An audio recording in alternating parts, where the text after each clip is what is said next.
అంటే మీరు అన్నారు కదా సార్, ఇప్పుడు ఇంతకుముందు వీధిలో తిరగడానికి అడ్మినిస్ట్రేషన్కి రెండింటి మధ్య మీరు వ్యత్యాసం ఏమైనా కలుపుతున్నారా? అటు నుంచి చూసినప్పుడు ఇటు నుంచి చూసినప్పుడు రెండు చాలా అవసరం.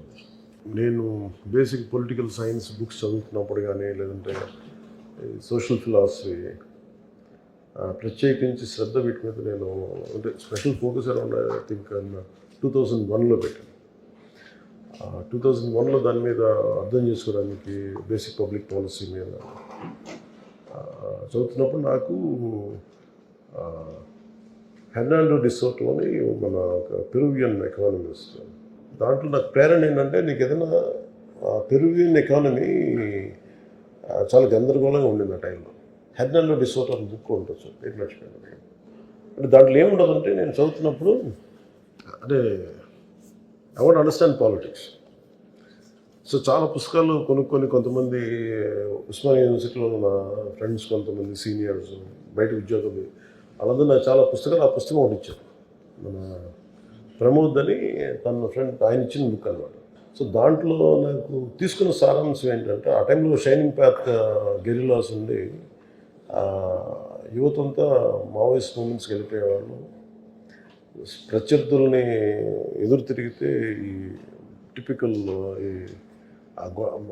వాళ్ళ తెగల గొడవలు ఎలా మన దీని ఏమంటుంది స్కాల్ప్ కోసేసేవారు.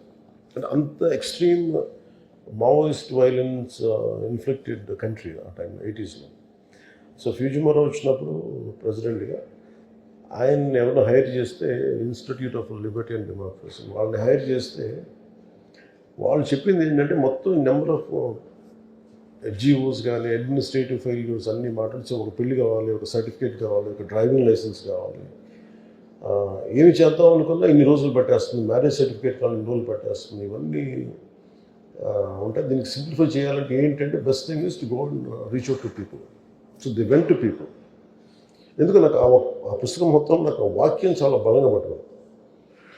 అంటే పరిష్కారాలు ఆఫీసులో కూర్చొని ఎతకలే, ఆఫీసులో కూర్చొని కొద్ది కన్ఫ్యూజన్ ఎక్కువైపోద్ది, ప్రజల్లోకి వెళ్ళాలి. అది నాకు అది ఫస్ట్ లెసన్ అయింది.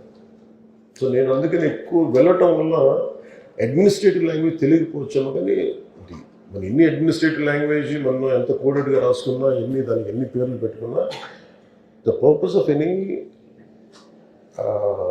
Act is to use little వాళ్ళ జీవితాన్ని కొంచెం సమాధానాలు ఇవ్వడం, లేకపోతే కొంచెం బరువు తగ్గించడం, సమస్యకు పరిష్కారం ఇవ్వడం.